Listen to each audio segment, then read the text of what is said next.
Seersucker soup on a hot summer day. Coffee comes back in a nerve-wracking way. The dishes and laundry take the garbage. I don't know where the camera is. What a day, what a day, what a day. Can't see. Kids got their quizzes and I've got a day. Okay, here we are. I have a really bright light in my eyes, so I'm not sure where the camera is, but I think it's right about there. It's the best I can see. We've got a great lineup today. We're going to be talking about the new Dudley Observatory. We're going to be talking about Turning the Page, which is a book, a compilation of stories. We're going to be talking with an artist about his work. We'll be talking about the Comic-Con coming up at the library. We're also going to be talking about the 50th anniversary of the Hamilton Hill Arts Center, and then the Theater for Children and what they're doing. I'm sorry, boy, I cannot see. But anyway, I hope I can see you guys here. But we're going to start right out. Oh, I'm sorry. I guess I forgot to mention what the breaks are, but you probably saw that already. I'm totally thrown off with this light here. So I'm going to do this, and I'm sorry, you're going to have to deal with it.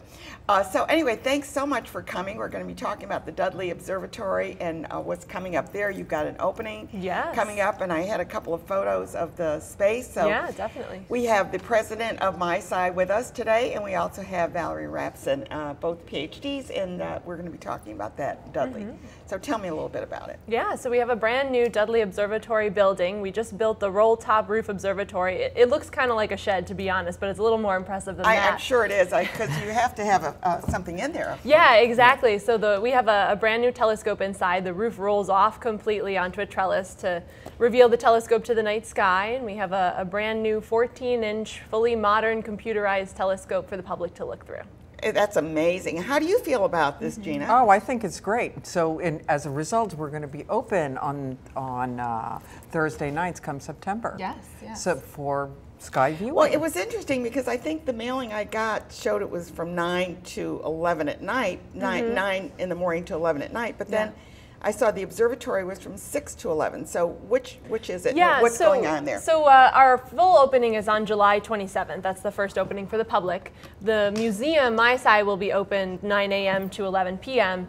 And then the observatory will be open from 6 to 11. So we're going to do some solar observing from about 6 to 8. We have a special filter to make it safe to point the telescope at the sun. And how? And then nighttime stuff. I mean, how many people can you accommodate in there? Well, people will just kind of flow through. So the building is 16 by 20 feet, so it's pretty large. We can hold, 20, 30 people in the building at a time, but we really envision people kind of lining up, looking through the telescope at an object and kind of cycling back through to check out planets, stars, all the cool things we can point at. And will you be there to kind of tell them where Oh, this definitely. is? Yeah. We'll have some people operating the telescope. We'll have some volunteers with small telescopes outside to entertain the line, and I'll be there kind of pointing at the sky, showing people what they're looking at. And what would we expect to see in the night sky about in July? Yeah, and I know if we were in the planetarium, they would tell us. Right, exactly. So this is like the perfect year to open a telescope. We've got all the planets in the sky. Venus is in the west, Jupiter's in the south, and if you stay up a little later at night, Saturn and Mars both rise as well. So we'll get to see all the planets. The moon will be up that evening. We've got clusters of stars, galaxies, pretty much anything you want to see that we're able to see in Schenectady, we can show you with this telescope. Yeah, and you're up on the top of the hill, so is there a lot of ambient light that's going to create a problem? There is some, but the ideal place where all the planets are is the direction of south, and south for us is right over Vale Park. So we have the nice part about that is the park is really dark, so most of the things we want to see are not right over the city. Yeah, because there aren't too many lights out there in the cemetery. Exactly.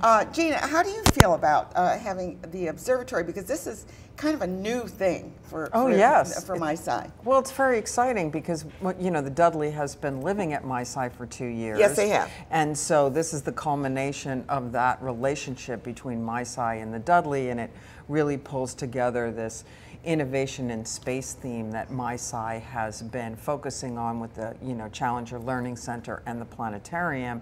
And so now to actually really see real stars through real telescope, how exciting is that? It is. And have you been a fan of astronomy in your past life or whatever? Valerie and I laugh. I look down, she looks up, because I'm a geologist, trained geologist. So I'm bumping my head and she's tripping as we're doing our field work. Yes, for we make a good se. pair, for Yes, sure. we do. But you know, you see a lot of extraterrestrial stuff here on Earth, right? And a lot of extinctions were caused by extraterrestrial bodies. Well, we talk about the extinction of the dinosaurs, which of course now there's kind of a challenge on that. Was it really a meteor that did that, or did they get sick from something? Right, right. Well, they were already, frankly, I can answer that. Good. We know that there's only 6 or 7 places on the planet where you can see that terrestrial sediments where dinosaurs went extinct. Minnesota is one, isn't Yes. it? Yeah. And so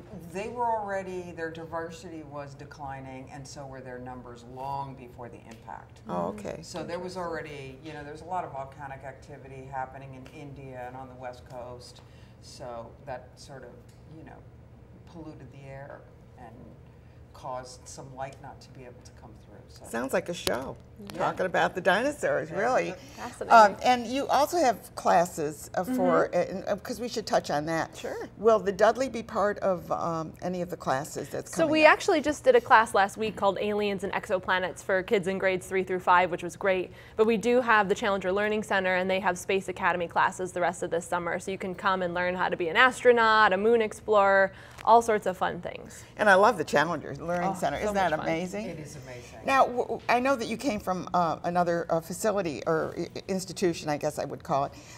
And did they have like a Challenger there as well, or was Oh this? no, I came from, the last museum I came from actually was a fine arts and science museum. Oh, okay. So it was a different mix, and I look forward to bringing those skills to my side, because we are adding art back into the component of how we tell the story of Well, and of course, science. this Schenectady Museum originally Right. had a lot to do with art, and they used to have right. art shows in there. So, We still have some of that art. yeah, and costumes and things. I think most of that may have been transferred to another museum. Yes. But it's an amazing. It's always. I love the idea of going to innovation in science, because I have a science background. So it's kind of like, oh yes, let's do this, because we need to get kids, especially girls, interested in science. Yes. What is wrong? I mean, here we're all have a science background, Sure. and yet it's kind of nerdy if girls do science. Yeah. So how can we change that? You know, I think we just need to provide some more role models. You know, we need to have some lovely staff at And we're right MySci, here. and yeah, exactly. And you know, the girls just need to come and see people, see women in the sciences, so that they can perceive themselves in that position in the future. Yeah. You know, so we strive to be those mentors and be those people that the young girls can look up to. Well, and we absolutely need to get more people involved in science, and especially we talk about astronomy. I mean, I've just been watching a lot of, and then there was just something came out on Jupiter, I think, recently. I've kind of poke around. Yeah. I love Yeah, astronomy. yeah. You know, Oh, I'm it's always great. saying to her, "Did you hear about?" Right, you know? right. So what came up with Jupiter recently? 'Cause I saw that. There was quite a bit of stuff with the Juno spacecraft. Yeah, yeah. It's been orbiting Jupiter. It's been sending back pictures constantly. We're watching the red spot shrink. We're watching storms on the North Pole, which is really interesting. So literally just kind of watching those storms, watching them change, and try and take what we learned there and apply it back to Earth and the other planets in the solar system. And I just need to ask one question, because a lot of people wonder, when they say, well, there's a lot of, say, sulfur in the air, how do they know that? Because, you know, when you look, and when we see those photos, they really didn't come back in color, right? I mean, they they add the color later, Yeah. but most of the telescopes have devices called spectrographs that are able to take the light that they receive and break it up to the rainbow of colors and use the colors that they do see to figure out what elements are in the atmosphere. Right, so we can do that with Earth, we can do that with all of the planets in the solar system without actually having to take a sample and test it. So you can find it. Because someone asked me, well, how do they know it's sulfur up there? Right. You know, and I said, well, I know they use spectrographs. Yeah. You know how that works. And of course, we all know about Roy G. Biv, right? Yep, of the course. whole rainbow. Remember that? Oh, yeah. Oh my gosh. First thing I think we learned in science was the colors of the rainbow. I want to thank you both for being on the show today and telling us a little bit about the Dudley, and that's going to be on the 27th. Yes, July 27th. And Everybody's welcome. What's a good time to come? Well, anytime. You know, we're going to have activities indoors. The telescope will be open from 6 to 11 p.m. And even if it's cloudy, still come out. We have planetarium shows. We'll do indoor activities. You're and gonna we'll have do something tours going of the on. building. Yeah. So yes, Good. even if it's It's going thunderstorm, to be just perfect. come out. It's going to be perfect. Yes, fingers Think crossed. positive, right? Thank you, Gina, and thank you, Valerie. It's always Thank such you. a pleasure to have you both on the Thank you show very much. and to tell our viewers about this wonderful museum. I love that my size. So anyways, I'll be by there. We're going to take a quick break, and when we come back, we are going to be talking with our next guest. We're going to be talking about Turning the Page. It's a book. Stay tuned.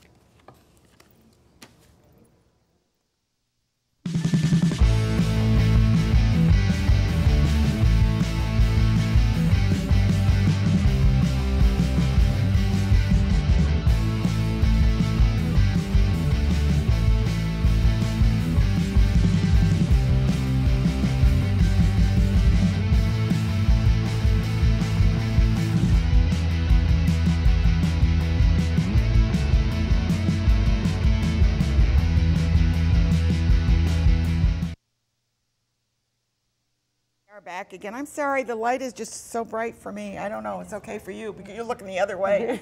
And I know that there's a camera there, so I know roughly where I'm pointing. But we're talking with two dynamic women. Yay! And we're going to be talking about, first of all, the book. You've got the book here. Let me just hold that up quickly. And I left my copy over on the chair there. It's called Turning the Page. Well, I picked it up. Kathleen was good enough to send me a copy. And I picked it up and I started reading it, and of course when you realize you know some of the people in the book, that's even like, wow, I didn't know that about them. So Kathleen, how did you find the marvelous women that you did? And of course Dakota here, Jones is here. Tell us a little bit about that. Well, I think that I found the women in various places. I remember one woman we talked about, there's a woman, Kathy. I was at Shaker High School watching gymnastics and a soccer game at one point in time. And I saw her there, and I was telling someone about my project, and they said, why don't you talk to Kathy? And she shared the story of her son, Mark, who lost his battle to depression. And I thought it was intriguing because I really wanted to have a diverse voice in the book and have a variety of stories that people in everyday life could relate to. Well, I mean, we look at you. You are the executive director of the WCA of the Greater Capital Region, which is over in Troy. I got that right. So anyway, we look at you and we go, oh my gosh, it must have been a breeze for her to get there, because nobody gets to be executive director unless they're on a path and they've done this. And then I read your story. I can't believe what you went through and how you overcame all the obstacles that could possibly have gotten in your way. And it was one woman who said something to you that kind of turned the page. So what was that page that turned? Well, thank you so much, Ann. I really feel that there were a couple of things that really I feel like woke me up. And one part of the story that I told was about me being at DSS with Albany County, and just remembering my caseworker just being really, really mean to me. And at the age of 17, being a teen mom, I needed the assistance. What more adversity could you put in somebody's life? You know, a teen mom having to go on welfare. I mean, this is like, it's almost like you feel like there's no way of getting out of this. Absolutely. And still also healing, going through the grieving process of losing my 4-month-old twin son, Albert. But I asked her, why are you so mean to me? Like, I just didn't understand that.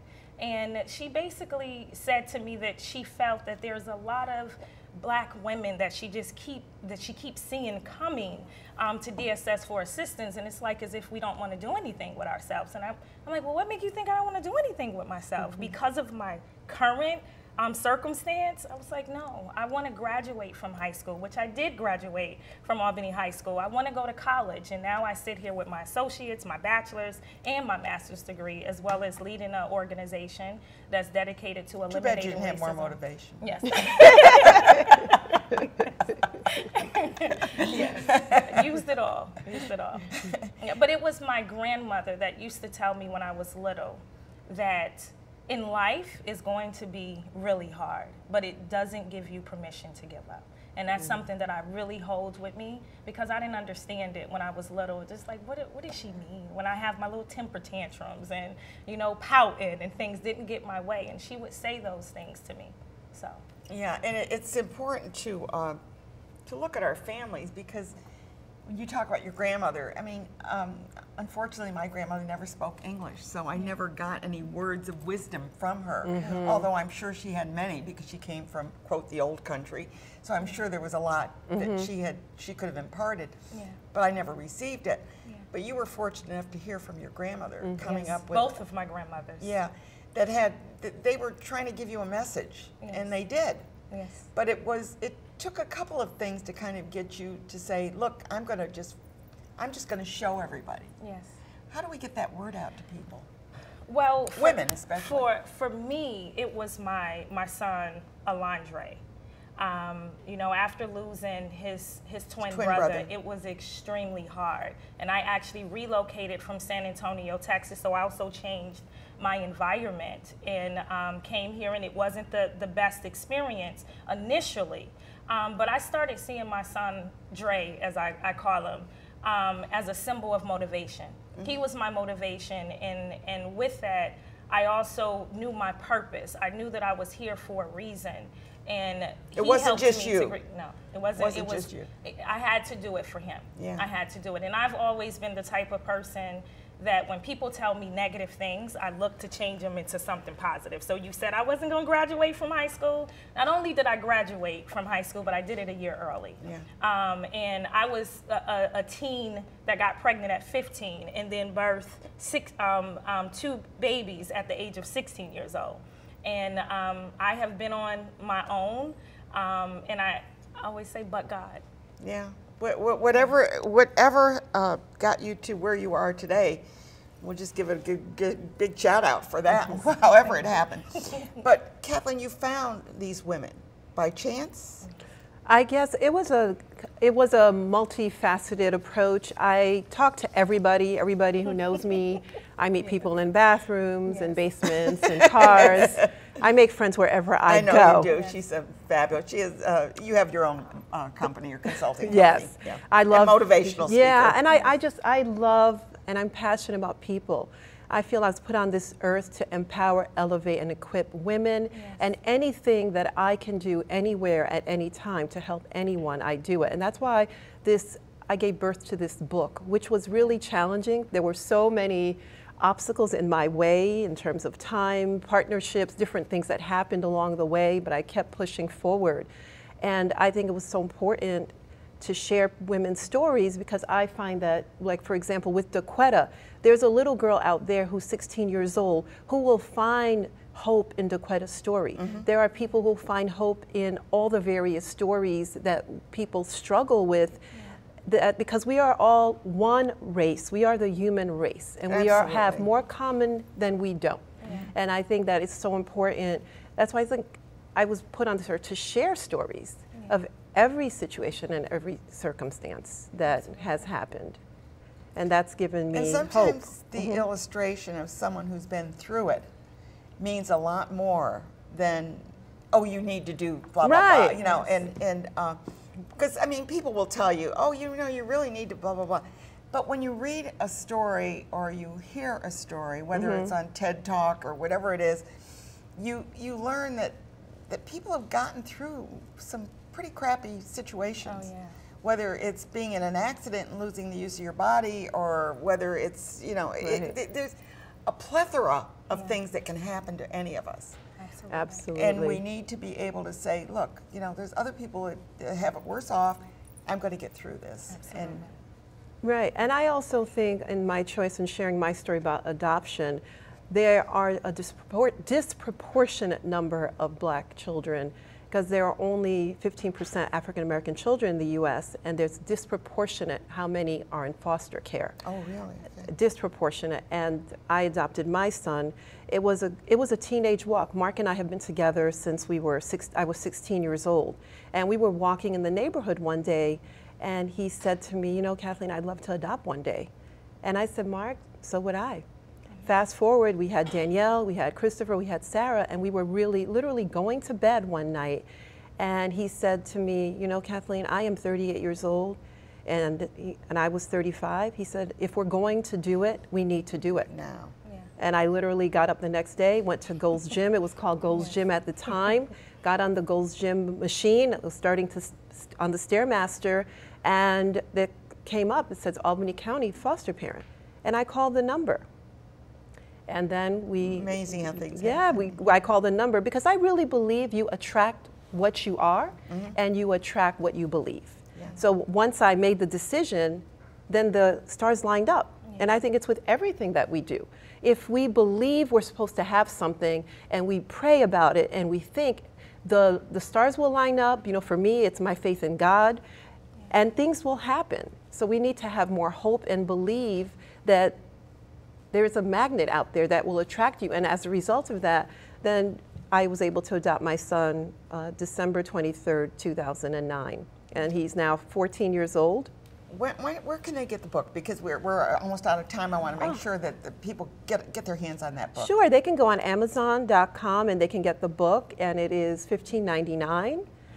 That's worth where every penny. Yeah. Every penny. Every penny. Oh, Yes. thank you so much, Thank you both Anne. for being here because you. your stories are wonderful, and we need to get these stories out. We need to let people know that that good things can happen to good people, even under adversity, right? Yes. Good. Yes. Thank and my you. motto is keep going. Keep going. Keep on going. trucking, right? Yes. Good. From the old 60s. Remember the 60s? going. Oh, they say if you remember them, you weren't there.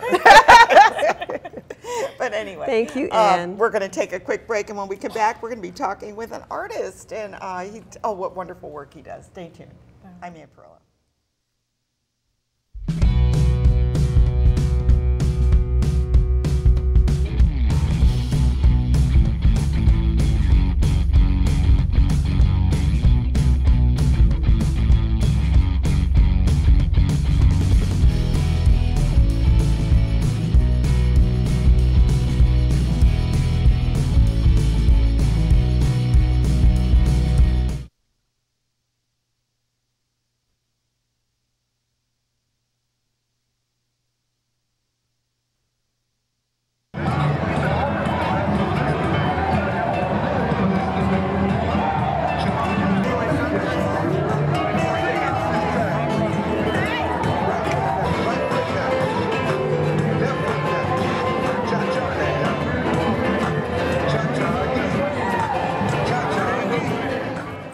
Here we are back again, and I guess the light is still in my eyes. So anyways, but Vince, I hope it isn't bothering you because we're going to be talking about some of your photos, your paintings, and they're going to be up on the screen, and we'll be able to talk about them as well. So tell me a little bit, how did you get started? Because I know that your career is not in art actually, or is it? No, my career was engineering and managing engineers. I did that for 3.5 decades. Yeah. But my hobby was oil painting. My father was a sculptor and a painter. I remember, and then we had an exhibition, or the sculptor that you had in a park, right? I'm going back. My dad had done the bronzes of Henry Johnson in Washington Park, right. and then Henry Johnson Park in Albany. Yeah. And just last year, I added the Congressional Medal of Honor to both That of was it, because I remember those. that. Yeah, it was like back there somewhere. So I've done some bronze work, but I'm mainly an oil painter. Yeah. And so, was it always, did your dad kind of get you started that way, or did you just decide that one day? My dad and I talked art all the time. Oh, wonderful. Art, history, all kinds of things. But every time he said, why don't you try it? I'd say, no, that's for you, Dad, that's not for me. I'm going to be an engineer. And then when I became an engineer, I said, Dad, I'm just too busy being an engineer. I can't do it. Can't do that. So when did you start? How old were you? And I was in my mid-30s. Oh my and God. I said, okay, Dad, I'm ready to start doing this as a hobby.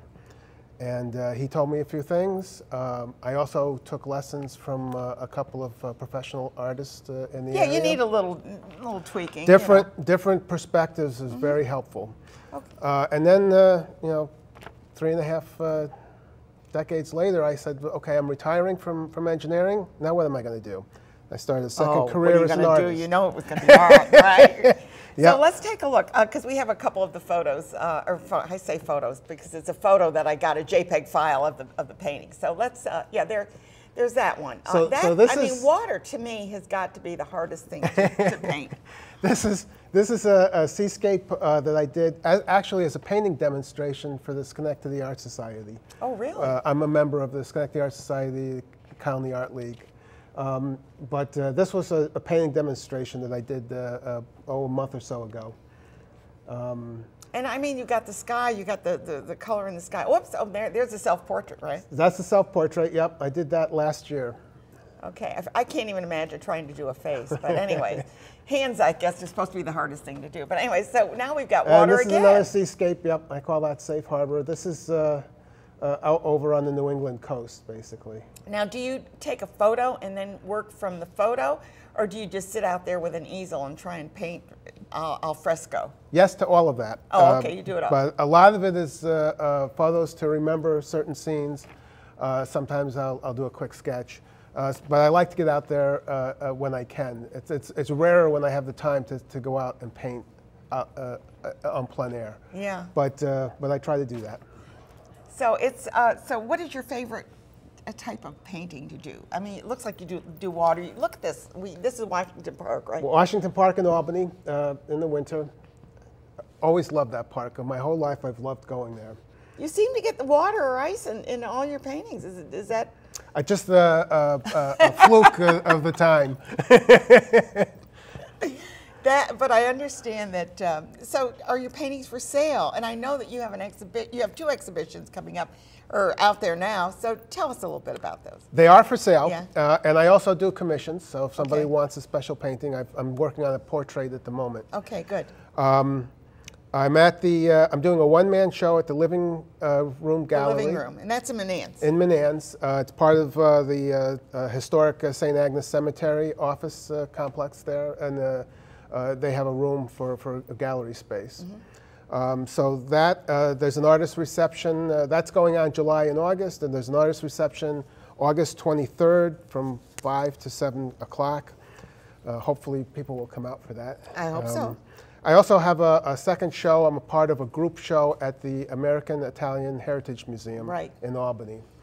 And that's at 1227 Central Avenue. And they usually have some very nice paintings there. I know he likes to, Philip likes to get some nice paintings yes, there. I know that. Phil and Joe do a great job of bringing in theirs. This show is a mixed show. It's some photographs, some paintings, various mediums of paintings, oils and watercolors. It's all from the members. So this is a members show. It's not for members only this view.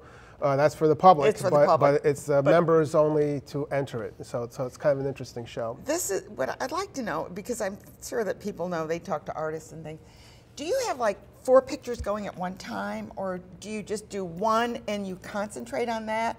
Tell me how you do this, because some people who write will be writing different stories, you know. Right. With oils dry very slowly. I use old world methods, Renaissance methods, so there's glazing and scumbling and all kinds of layering. Really? You don't just paint it. It's not. I don't use the alla prima technique typically. Okay. Alla prima is what you'll see on TV being demonstrated for the most part because it's quick. But I use a slower process. You get much more richer colors, deeper colors.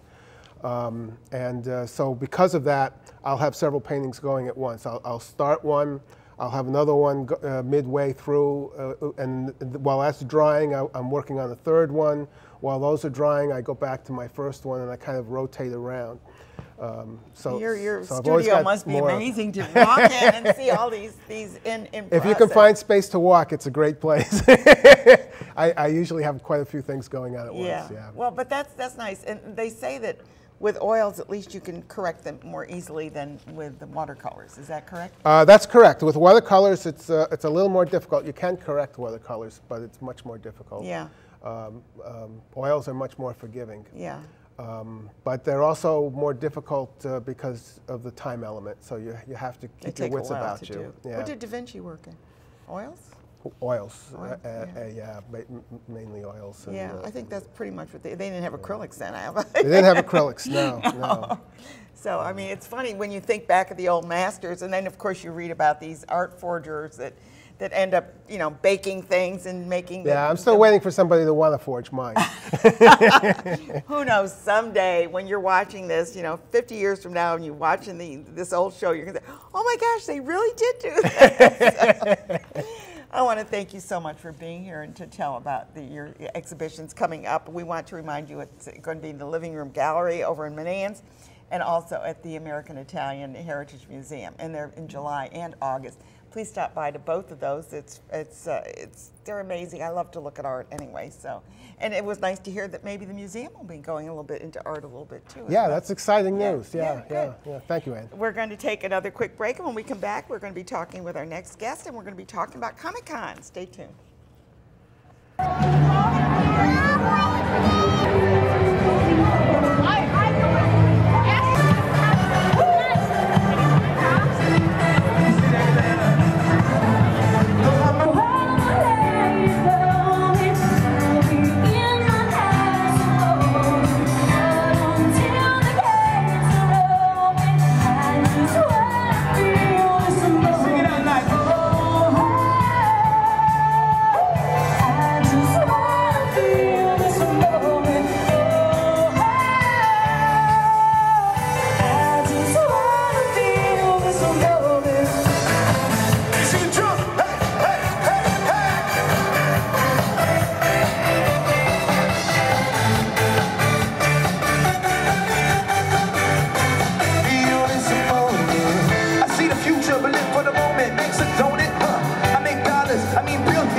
That was Summer Night that you're watching out there, but we're not talking about Summer Night, although that is coming up this week. Right now we're talking about Comic-Con, and this is like, how many years have you done this? This is our fourth one. Fourth year, yes, yeah. Our fourth comic book So convention. tell us about what's going on and what's coming up, and you got t-shirts this year, and you got all sorts of good stuff. Yes, and Ann, there's an issue with the order, so I was supposed to bring you one today, but I have one reserved for you. Okay. Oh, goody. Next time I see you. Good. So yeah, we're excited this year. This is our fourth comic book convention. Last year we had our largest record-breaking attendance with 1,800 people through the doors. 1,800? Yeah, which is insanely huge for a convention. You spread out into the library. Yeah, we're in basically every nook and cranny we can be in, including outdoors. So it's really exciting to come to the library that day because you can really wander around and find something fun and interesting. Now you have some of the artists there. I mean, we just had an artist on the show, but now we're talking about comic art. Yeah, actually, and I brought a couple books of some of the artists we have. We tend to have a good mix of adults and children's authors. So there's really something for everybody if you come. And even our children's authors are authors that an adult can enjoy just as much if you're a little bit of a kid at heart. This author, Neil Numberman, lives in Brooklyn, previously lived in Albany, New York, and his big series, Joey Fly Private Eye, has been a favorite of elementary kids for many years now. He's the illustrator. And he's also a really fun, interesting guy. So that's the other thing. Our artists have to be special, unique, but they also have to be somebody that you could spend a little time talking to and have a little fun with. We also like to feature new artists. Oh, Judge Dredd, my goodness. So this is an artist who recently moved to the area, Ulysses Farinas, and he's a really, really talented illustrator. Judge Dredd is a series he's currently illustrating. And his partner, Melody Often, is also going to be there, and she was at our very first comic book convention 4 years ago. Now, just out of curiosity, we take a look at this Judge Dredd, and look at that. I mean, the illustrations are beautiful in this. There's no, I mean, this is art. Yes, no question about absolutely. that. But does the artist also write the little balloons there? It depends. So we have a real mix. So we also have some of our artists are also authors. So we consider them artists as well. It's just a verbal form. So some of the artists you'll see, Ulysses, actually both of these books, Ulysses and Neil, they were the illustrators but not the authors, but both of them have books where they've written and illustrated. Yeah, So see, think of it like an actor and a director kind of. Yep. Yeah, a lot of the time it's separate, but we love focusing in on especially like indie artists where they do everything. They write the book, they illustrate it, they color it, they ink it, they print it themselves, and then they go to conventions and Yeah, sell. I mean, we look at this, and sometimes we don't give credit to this type of art because it's an illustration. Absolutely. It's still art, and graphic artists, however, I mean, it takes a special talent. Yes. To do this type of art. Yes. So inside the library we have our art, what's called our Artist Alley, where our published authors and illustrators are, and then outside of the library is where we have our real variety of vendors. So we have illustrators who are fine art illustrators who tend to do more fantasy illustrations for either card games, board games, things like that.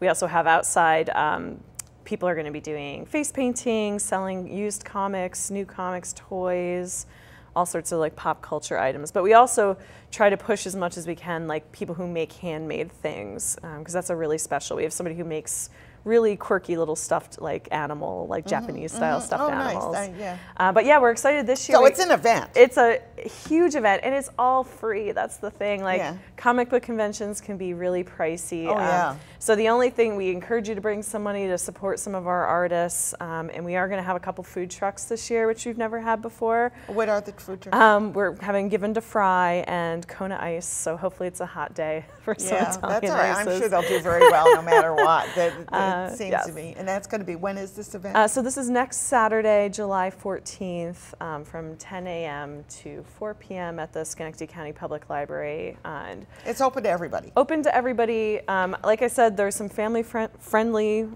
stuff going on, which is unique for a convention, but it really is geared towards anybody of any age can have a good time. Yeah. So we have our comic cosplay contest at the end of the day. Can they come in costume?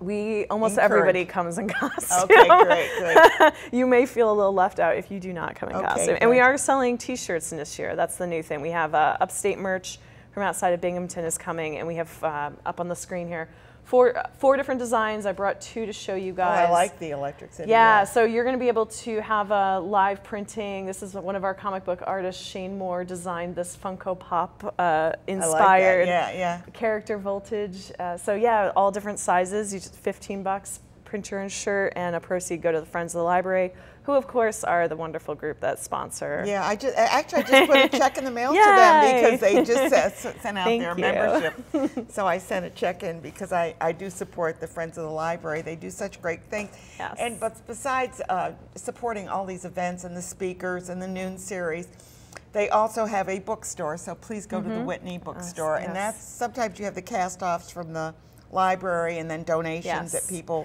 Yeah, that's kind of like the first tier. Like there's the online bookstore, there's the bookstore, and then there's the huge used book sales. Yeah, So lots the of huge book sale. opportunities to sponsor. And please use a book. Get it in your hands. Feel it, touch it. You know, it's like Smell it. I smell it. I love books. It's like, and I do have, you know, where you can download a book. And I think I read half of one book on that, but I still love to hold a book in my hand. Yeah, and right? carry it with me and know I got that little friend with me. Yes. And there's nothing like going to somebody's house for the first time and checking out their bookshelf and being like, all right, who's this person? What do they like? Yeah. What can we talk about? Yeah, and you're not going to pick up their Amazon, whatever it is, and start looking, or Kindle, and see, now what are they reading these days? No, I just came back from the beach, and I will say that was deeply disappointing how many people had their Kindles, because I'm like, I want to see I love seeing what people are reading. Yeah, and I always like it, and you know, it's a good conversation starter. So how's the book? Tell me about it. Absolutely. It's funny because I usher at Proctor's, and most of us, we get there early, so we all have like a book with us, but we always start talking about authors. We talk, it's a real way to break into getting to know people and what they like and what they don't like. Absolutely. And our comic book convention, what a great place, right? To be able to meet other enthusiasts, to meet new authors, new illustrators, get introduced to a series you've never read before. And really, you get to meet the people that do this stuff. You can't get any better than that. No, you can't get any better than that. And you know, I love the library. I'm there at least three times a week. It's like I read like at least 3 books a week if I can, you know. Oh, and someday we'll get you a part-time job. I know. It's like I love books, and what I really love doing is going to find a new author. And I just found William Bernhardt, which I had never read any of his, and now I do this. I do everyone I can find. I read of his until I find a new author. You binge read them. Yeah, I'm a binge reader. So, anyways, but please check it out. It's on the 14th. It's going to be at the library. It's going to be all over. Bring your kids. Bring yourself. Dress up. Do whatever you want to do, but have a good time. And rain or shine, it's going to be a great event. Absolutely. Free. Did you get that? Thanks so much, Leah, for being Thank here. you, I'm I so appreciate it. glad Good that to you're see you here again. today and I'll bring you everything. a shirt next time. Yeah, good. I'll bring the shirt. We're going to be talking. We're taking a quick break, and when we come back, we're going to be talking about the 50th anniversary of the Hamilton Hill Art Center. Stay tuned.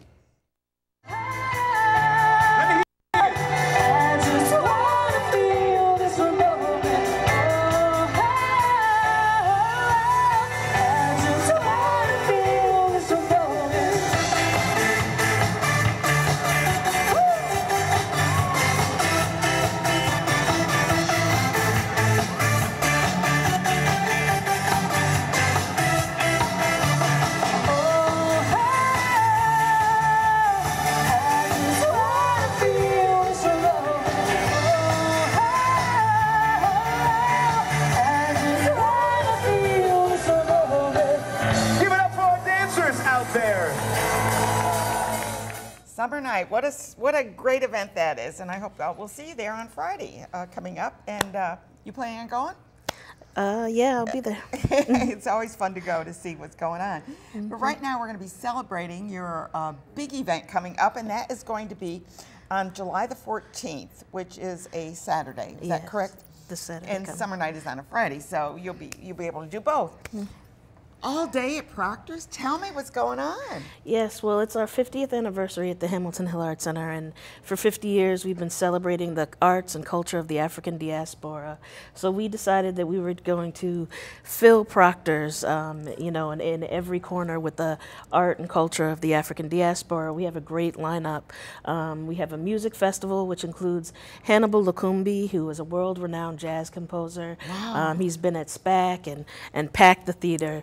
We have Taina Aisley, who is an Afro-Latina protest musician. She has some incredible work. She's been featured in Rolling Stone and Latina magazine. How did you get these people, guys? Well, you know, been working hard. yeah, we were lucky enough to have connections to them in the communities. You know, similar to the way my grandmother was able to bring in artists like Sweet Honey and the Rock and Pearl Primus to really support what we do at the Art Center. So we felt like for our 50th anniversary, we needed to do the same. So we also have Diada Diada, an African dance and folklore theater. We have movie. We have movies, but I don't want to skip Lady Moon and the Eclipse. They're R&B and Afro beats. I'm just kind of running here. That's okay. And Young Paris, who was signed with Jay-Z and has been with Afropunk. You know, so we have an amazing lineup. That's all on the main stage. We also have the play for colored girls. A great, lovely group of ladies has come from both Albany and Schenectady and worked hard to present this play for everyone. We also have a sci-fi film festival, which includes Brother from Another Planet, Attack the Block, and Get Out. So, you know, there's so much going on. And there's just tons of fun, free activities, drum circles, local musicians, face painting, mask making, you know, everything we could think of, you know, to celebrate our culture. So now this is going to be at Proctor's. It's on the 14th. That's coming up pretty quickly. Yes. Now, is part of this free and part of this you pay for? Because I noticed that, like, if you go to one thing, it's this, and if you do the entire thing, it's $30 or something? All main stage events, which includes the musicians and the play, that's $25. The Sci-Fi Film Festival is $10 for all three of those movies. You can buy a bargain. right? You can buy a combo ticket for $30, and that lets you see everything. Or if you buy with a group of 10 friends or more, you can get a discount, $25 a piece. And then also, all kids come free with a paid adult. So, and that's all the way up to 17 years of age. Oh, that's nice. That's nice. And that gets the kids in there. Right. And the local theater, you know, the local musicians and poets. And yes, we're also having a poetry slam. And the fashion show and all that stuff is just free to the public. Yeah. What fashion are they going to do? A native fashions? Or what? Sincerely Black has a line of Afrocentric bow ties and okay, other cool. wear, and we also have In Our Own Voices is going to come and talk I about know ball In Our Own culture. Voice, yeah. Yeah. So we've all just come together to present the best of what I we bet have. you're just so excited. I about am. it. I Yeah. am. Have yeah. you? Can they buy tickets ahead of time, or Yes. do they buy them at the door? You can do either one. You buy tickets at the Proctor's box office, either online, by phone, or just come up to the Just buy 'em, right? Yeah, Just right. Buy a ticket. Yeah. So Now you're celebrating 50 years, and we should pay homage to the Cunninghams, which that's your grandmother. Is that correct? Yes, Your my grandmother grandparents. founded the organization. Yeah. And then of course your mom. Yeah, Nikki took over after that. And then now you're so it's a family. It love, is. It You seems. know, the Art Center is like our baby. We like families of doctors. We grow up hearing about it Your and grandfather talking was a about doctor, it. wasn't he? Yes, Yeah. he was. But we grow up hearing about it and just we fall in love with the place, and it's easy to become committed and just put your heart into. And it is an oasis in a way Yeah. for kids after school and to learn the arts and learn drumming and dancing. Right. I can't imagine. How many kids do you serve? Throughout different venues, we serve up to 1,000 a year. Yeah. And more. But yeah, it began with the kids as a way to find a place for them to be when they were out of school. But the community really just saw that as an opportunity to pour their hopes and dreams for the future. And before we knew it, it wasn't just about the kids, but about their families and the adult drumming community. too, community, Yes, yeah. we are an art center, so we have classes for kids and adults. Yeah. But the classes for kids we try to keep free, and the classes for adults are pretty low cost themselves. Well, but the thing is, you're a nonprofit, so you have to support the building. Absolutely. I mean, I can't imagine that your plumbing is always working perfectly. I mean, things go bad, and you need to paint. Right. Paint isn't cheap. So you do need support. Now, you'll Absolutely. take donations, of course. if We people always want to. take donations. Yeah. It's and that is the power of creativity, to make a way out of no way, and and that's why we've lasted this long. Yeah. Do you have? Is it a membership organization, or can people come in at We any time? we don't currently have memberships. People can come at any time. Yeah, and so we want to encourage people to go to, and what do they call Sankofa the Legacy, that is the Sankofa. name of our big event, and that's the symbol of Sankofa, and the word Sankofa refers to the practice of looking back to the past. Is that Swahili? No, it's an Akan Okay. word, looking back to the past so that to give you guidance of how to proceed for the future. Okay. And so on our anniversary, as my grandmother founded the organization, it seemed appropriate to look back to those who came before me and all of their hopes and dreams and their wisdom to guide me towards the future. Well, I'm so glad that you did take over from your mom. I love your mom. Yeah, she's thank such you. a sweet lady. I don't think I may have met your grandfather or grandmother. I'm not sure, but I think they might have been on the show a long time ago. Amazing people. Doing such good things and making a legacy. I love that you use the word legacy, the legacy, because it certainly has been for that, for your family, Right. but not for the family only, but for the community. You've really made an impact in our community. Yeah, it's not just our family's legacy, but the legacy of all of the volunteers who were there at the beginning, and their children and grandchildren continue to go there today, and the legacy of the ancestors that has come through the arts and the culture that we share. Yeah, and I think last time that we had a guest on she was part of being part of it as a kid, and then ended up being on the board as your trustee Absolutely. as well. I want to thank you so much for being here. Say hi to your mom. All right, thank you. And we're going to take a quick break, and we're going to find out about the Kids Theater for Children. Stay tuned. Don't stop surfing the crowd. Ooh, said I gotta be the man on the hand right there, my step or two. Shut it down in the club like a playboy does, and we all get loose at the bar show. We all get bent and again tomorrow. Gotta break loose, cause that's the motto. Look, just better on the super club. That's what I heard.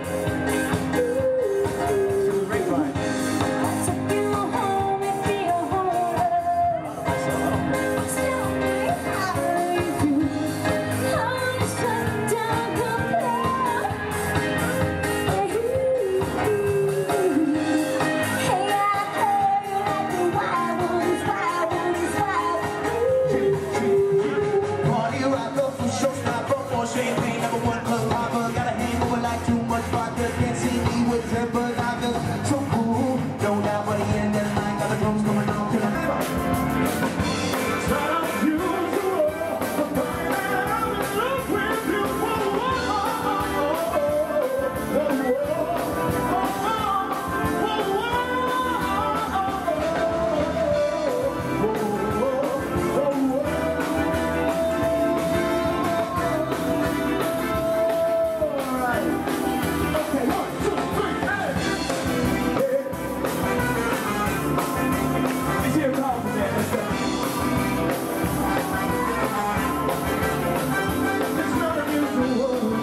love summer night. It's the place to be, and that's going to be this coming Friday, so be sure to be there. Fireworks afterwards, but right now we're talking about Theater for Children. I love this organization. They do so much, and it's not a children's organization. It's a theater for children. Although we have 3 actors with us today. What's coming up? Julie, you are the director and writer of this, right? That's right. I'm directing. And you brought your mom. Right. I brought my mother. Producer. She's the producer. I am the director and the writer. This is the first time I've ever directed for the Schenectady Theater for Children, although I've been involved with the board. You're the secretary of the board, right? Right, and helping out. Well, I'm directing Treasure Island, which is a version of it with kind of a kid twist, and I'm really excited to be doing it with them. It'll be at the Maybe Farm this year. Isn't that great? Great space. It's a 2-week camp. It'll be 9 to 2, or 9 to 3? No, 9 to 2. I was right. And they learn how to act and everything to do with the stage production. combat. We'll be doing acting, voice, there's a little singing, sea shanties, and all that good sailor stuff. How do can kids still sign up for this? Right, yes, so they can contact the number on the sign over there. They can visit stcny.org, STCNY, Schenectady Theater for Children.org. Say it again. stcny.org. It's on the. Okay, because I found you on a different website, Schenectady Theater for Children. Yeah, right, right. It'll bring you to the same. Oh, the same spot. Okay, right. Good. Yes, okay. Same spot. So really excited. You know, we'll have kids in beards and great pirate stuff. Well, we've got 3 kids here, so let's talk to them. And you'll have to introduce yourself because I'm not sure which is which. But Charlie, where's your you can start. Well, why don't you start? Yeah, go ahead. I'm Charlie. You're Charlie. Wait, Charlie. Charlie, tell me a little bit about yourself, Charlie. I'm 11 years old, and I'm a swimmer. I'm also an actor. You're an actor, okay. Yeah, I swim, and that's pretty much it. I'm not doing any other sport right now, but. Well, acting is plenty right now for this summer. Okay, and we'll pass it on. Emily, is that your? Emma, I'm sorry. My name is Emma, and I am 13 years old. I am an actress, and I do a lot of... You can say actor, that's okay. And I do a lot of makeup, like horror makeup and whatnot. Do you? Oh, that's exciting. And... She's been involved with theater. I've been with the theater for about 6 years now. Oh, my goodness, so you've been around a while. Yeah. You can start teaching classes. I did it. I started a year early. I started when I was 7, and so that's great. Okay, Emma, pass it on. My name's Jarrett. I'm 11, and I'm an actor. And this year I did a lot with acting. Okay. Have you acted anywhere else except for here, or do you go to like the Schenectady Light Opera or any of the others? No. No, okay. Well, it's in the works, He's maybe. loyal. Okay, great. One thing that we have here that you kids probably will find out, we have a great theater community here, and so there's a lot of opportunities for kids your age to be in different productions, whether it's a Classic Theater Guild or Schenectady Light Opera or Civic Players or Albany Civic, or I could go on and on because there's a curtain call, there's a million of them, it seems. That you can get involved in, and it's always great. And of course, even here at Proctor's, there's always an opportunity to get out there and do some acting. Yeah. So, and you've been around a while. I don't want to say, I mean, she's so young. She seems like she just, graduated from junior high recently. But anyway, you've been on the show before, and you've been involved with Classic Theater Guild. I know that. I've written 3 plays. I just finished writing a play about the Wright brothers called The Right Stuff, and that's going to be at Indian Ladder Farms. Oh, nice. But that's for a separate organization. But for this theater, I'm very excited to be the young blood, as you call it. Yeah, no, it's important. It's important. Yes, we need them. We need the young people to be directing and writing and getting involved with kids. I think kids almost sometimes relate better to young adults, and I've been around, I've been helping with camps, and I do costumes. I work at the costumer. I do singing telegram services. What else does she do? Mom, what did you do to this girl? Singogram. You must have given her some kind of gene there. I started her off. I started her off. Now right. we're doing this camp July 23rd to August 3rd, but we will also be doing. Could you get these on there? Yeah, you can take. We'll also be doing another show at the end of the summer in Pinocchio. August. We'll be doing Pinocchio. I won't be directing that one, but I'll be around to help out with the costumes and the set work. And are these shows free, or do they pay, or what? How does that go? Well, we're doing it the Maybe Farm, and donations would be suggested for your kid to be registered. There's a fee. Yeah, absolutely. And then for siblings, if you're putting several kids into the show, it would be discounted for that fee. So very excited. I take 30 kids, maybe even 40. I have so many parts. That's one thing about these plays. You can always add a few more people in. And especially when you write the show, you can always add parts, add lines, add jokes. But before we go any further, I just want to say who's coming on next week. We're going to be talking about Class Afloat, which is a great program that they have for kids going on, young adults going on schooners for an entire semester. Wow. Amazing. Then we're going to be talking with the comedy of Greg Idella. He helped me with my 1000th show. The Iroquois Indian Museum is coming on, and this is an amazing exhibit that they have coming up. And then Proctor's will be on, and Lisa and the Time Benders are going to be on our stage, and they're going to be performing. So we do a lot here, don't we? I tell you, it's fun. But Theater for Children, and you're located over at the Viaport. At the Viaport Rotterdam. So that's the Rotterdam Mall, and we're over by the old Macy's. Now is a state office building. Right, yeah. And we have our studio there. We have costumes there.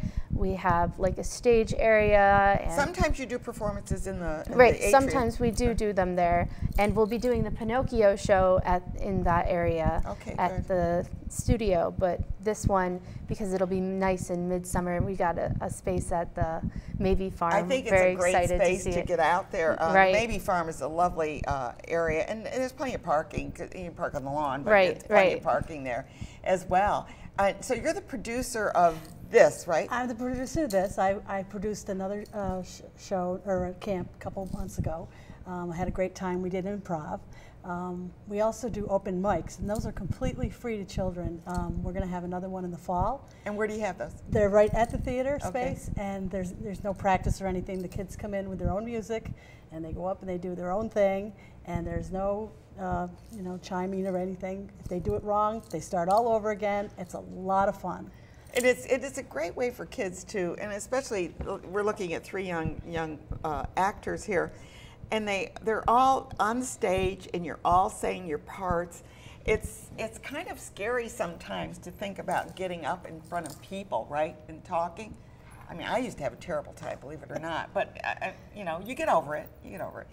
I think this is great, and there's nothing better than to have kids get out and be able to speak in front of people and to get over any of that fear. And that's why it was started. It was actually started because, when kids are in school, there's only so many solos that can happen. Exactly. And that's why I started the open mic myself and said, we're going to get everybody on stage, anybody who wants to be there, and just give it a try. Just do it. So if you make a mistake, who cares? We start over again. It's not a big deal. And be sure to send me the details on this, and I'll be able to put it under events and stuff too as well. Sure. And but thank you all for being here. And I guess I should say, break a leg. And we also do camps. Anytime the schools are on a break, we're doing a camp. Good. We are. Good. So check us out on our website. Check us out. Thank you so much for being here. STCNY. Yeah, and doing such great stuff. Thank you. Thank you for having us. You've been watching Schenectady Today.